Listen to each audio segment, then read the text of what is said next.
Today, across the nation, giant aircraft factories are working to build an air fleet second to none. We have pledged ourselves to this titanic job because we know that control of the air is essential to our defense. Defense of the air spaces above our homes and cities, and control of the air over military concentrations established by an enemy. The job of the interceptor and pursuit ship is to defend our own air theaters. The medium and long-range bombers provide power to strike at far-distant enemy concentrations. This is the projected defense technique which the RAF is employing with such success in Europe today. Our story of building a bomber begins in the foundry, where the men wear asbestos clothing for protection against the terrific heat from the pots. The molten metals are cooked until impurities rise to the surface. A chemical compound is then added which smolders, finally catches fire and burns the impurities away. This work requires a high degree of skill and stamina. Yet basically, it is not unlike many cooking operations which go on in your own kitchen.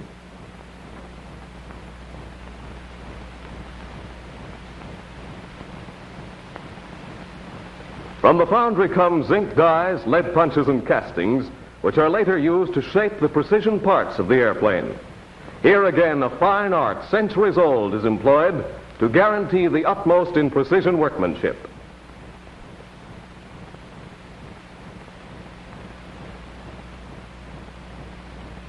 In the drop hammer forge, the lead punches and zinc dyes are locked in the big hammers. Aluminum sheets from the rolling mills are placed on the dyes. Then the punches gentle the metal into shape and seal the shape with one final heavy blow. It is interesting to note that the drop hammer is one of the few machines which will press a sheet of metal into a reverse curve.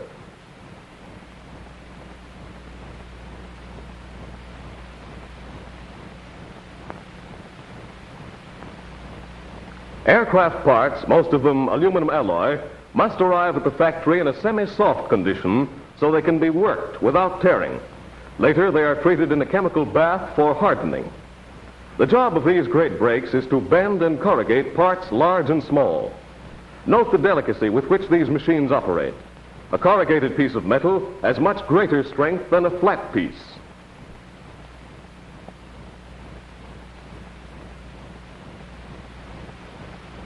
Here is the famous Yoder hammer in operation, a metal shaper long familiar to workers in American industry. This work requires a high degree of technical skill too, since the operator must rely on the accuracy of his eyes and hands to form a perfect streamlined, curved surface.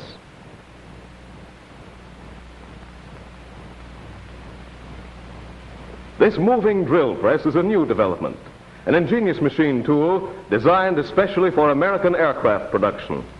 It is most efficient in the work of drilling wing spars, which are locked in place on a fixture. A steel template is locked over the aluminum spar. Then the driller moves back and forth, drilling through the template into the spar. Semi-skilled workers can be trained to operate this machine in 3 weeks, yet the work is accurate to a thousandth of an inch.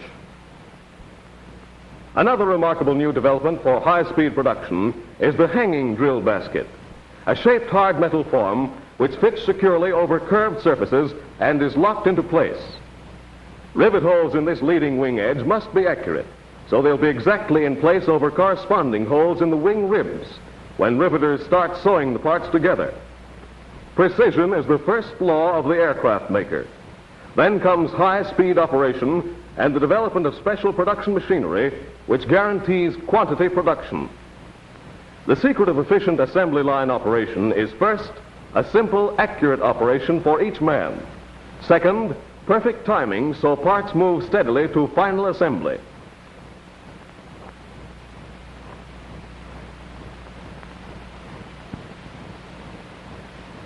Flat and gently curved aircraft parts are stitched together by this high-speed riveter on which a tiny spotlight is synchronized with a spot pattern traced on the metal. Then the riveter stitches like a giant sewing machine. Rivets must be kept in ice boxes where they remain contracted and soft. To speed up production, many aircraft manufacturers operate a small truck service which delivers rivets at the proper temperature to the workers. Rivets are inserted while they're soft. When they expand at normal temperature, they harden and strengthen the plane structure.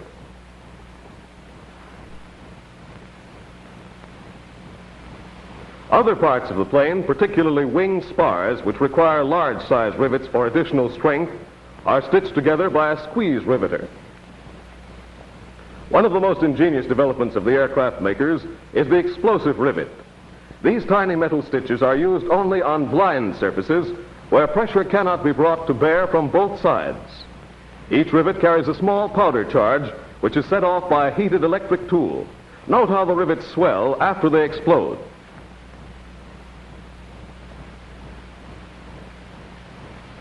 Under the pressure of a speeded-up production program, aircraft workers are apt to become overtired, and this fatigue factor has caused serious concern among plane builders. Men working in cramped, uncomfortable positions have to slow down. Here is the production designer's answer to fatigue: a revolving jig which permits drillers and riveters to stand upright and work rapidly at a normal, comfortable position. In this minor subassembly, bulkheads are put together, then moved down the line to be riveted into the nose, center, and tail sections of the fuselage. Here, too, the bomber section is locked in a jig to ensure precision and accuracy. While many new machines have been developed in the rapidly expanding aircraft industry, the fixed and movable jig is of basic importance to assembly line production.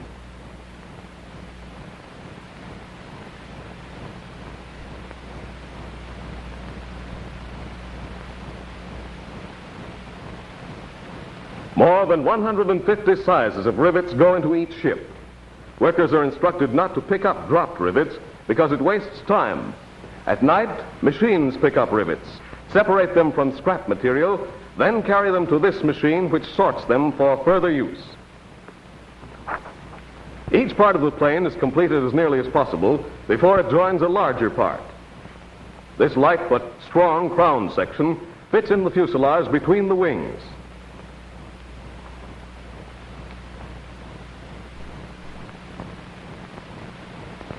Still another type of fixture holds the ribs of the fuselage firm while the workers put on the outer sheath of aluminum, the skin of the plane.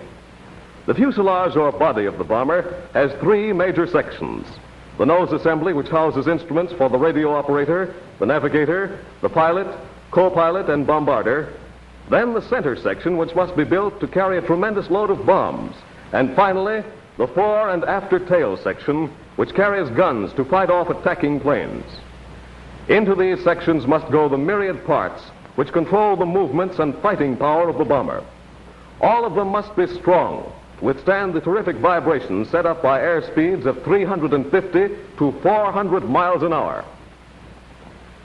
Wing flaps must be light, yet strong enough to break the airspeed of the bomber while she's landing.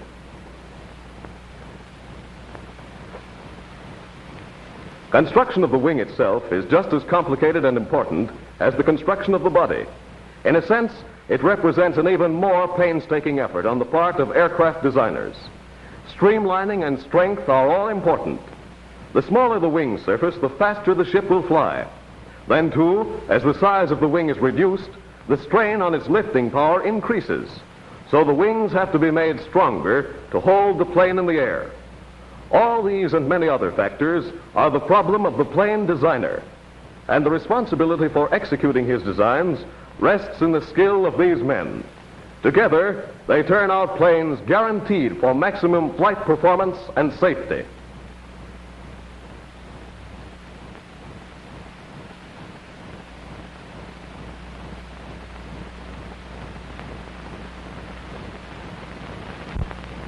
Steadily, the wings roll along the assembly lines, moving from minor to major subassembly, then to final assembly.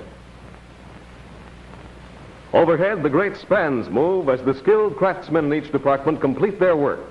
This wing has just left the surface and floats department, where self-sealing gas tanks were installed. American engineers first developed these tanks, and they'll take the punishment of a 50 caliber machine gun bullet without losing a pint of gas.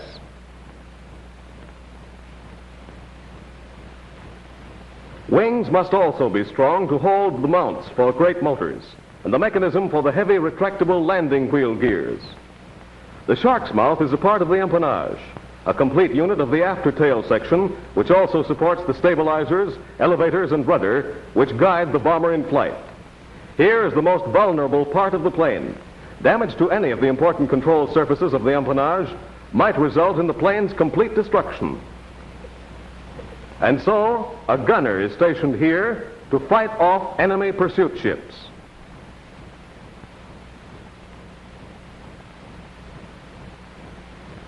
And here are center sections nearing completion. Work goes on inside and out, even while they're moving to a new department. These almost finished parts, with bulkheads already installed, are waiting to roll into final assembly.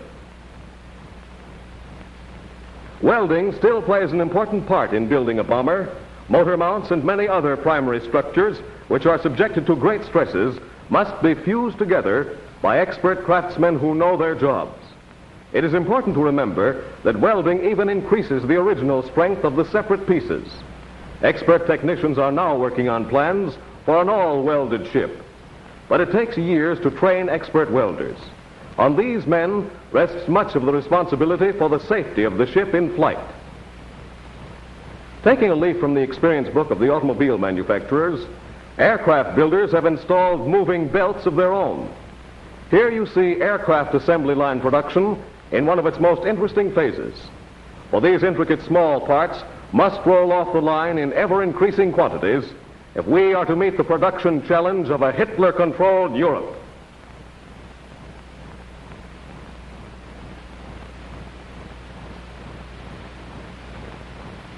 Certain secondary structure and control parts of the bomber require the use of the strongest metals available, castings made of magnesium and aluminum alloys. Every precaution must be taken to ensure absolute perfection, so each casting is X-rayed by a machine powerful enough to detect the slightest flaw.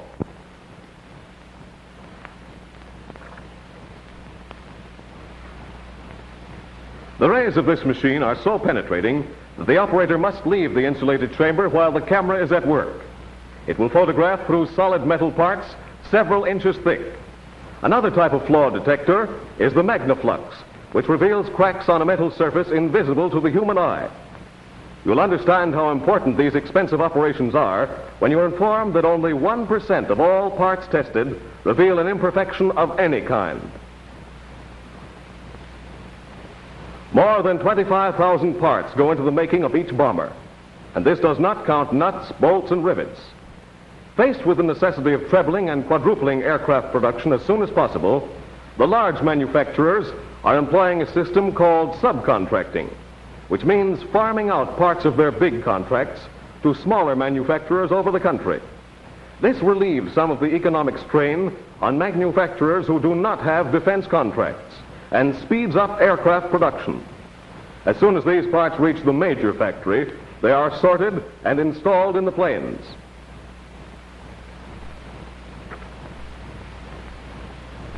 All parts move to final assembly. Here's one of the great wheels built to withstand the shock of high-speed landings. From another major subassembly comes the nose section. As she rolls, you can see the complex instrument panel with its dials, gauges, and controls.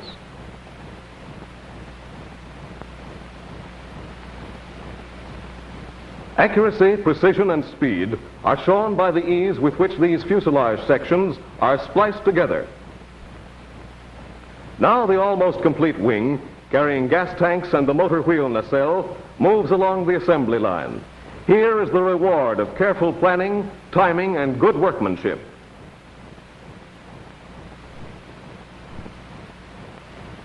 Spliced firmly together, the nose, center, and tail sections of the fuselage move overhead. Rolling on mobile jigs, the wings are spliced into the fuselage by powerful steel forgings. As soon as the wings are locked in, the motor swings overhead and is lowered to be bolted into the motor mounting in the wing nacelle. Note the oil tank separated from the motor by a firewall. Miles of wires, cables, and pipes link the nerve centers of the ship. All gas tanks have separate leads to the carburetor. The piano hinge on the leading edge of this wing permits easy repairs. Here, the giant powerhouse is bolted into the strong motor mounting. A skilled mechanic checks the gas line connections. High-octane gas is readily inflammable, and this part of the assembly requires unusual caution. Now we begin to see the great bombers coming to life. This is the final assembly where the last of the intricate pieces of mechanism are installed, the power turrets and the secret bomb sight. Before it leaves the factory, the bomber is camouflaged, an important precaution to render her invisible from the air and hard to see in the sky. Note the light underbody and the dark color above. The light, strong plexiglass nose is fitted into place, guaranteeing perfect vision below for the bombarder to sight his targets. Day and night, the big doors roll up so the bombers can be moved to make way for those which follow.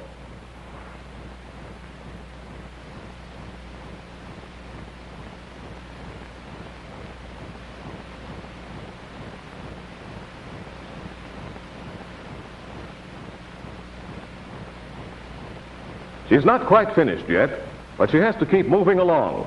Our modern aircraft production lines run clear to the flying fields, where all points of the plane are checked and rechecked. In the background, a new plant promises an even greater production of fighting ships. Here are ships of the line, awaiting a final checkup.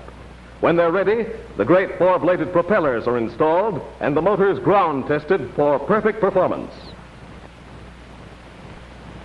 One of the last and one of the most important checks is the testing of the landing gear. A faulty retractable landing gear may mean the loss of a ship on which tens of thousands of dollars and many thousands of man-hours of labor have been spent.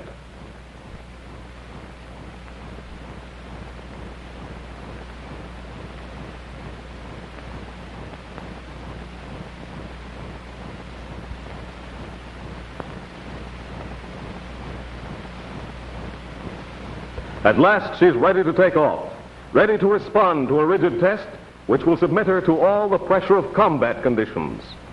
Here is the medium bomber, fast and tough, perfect down to the last detail, and a perfect tribute to the designers, engineers, and craftsmen who are bringing thousands like her to life to help fight democracy's battle.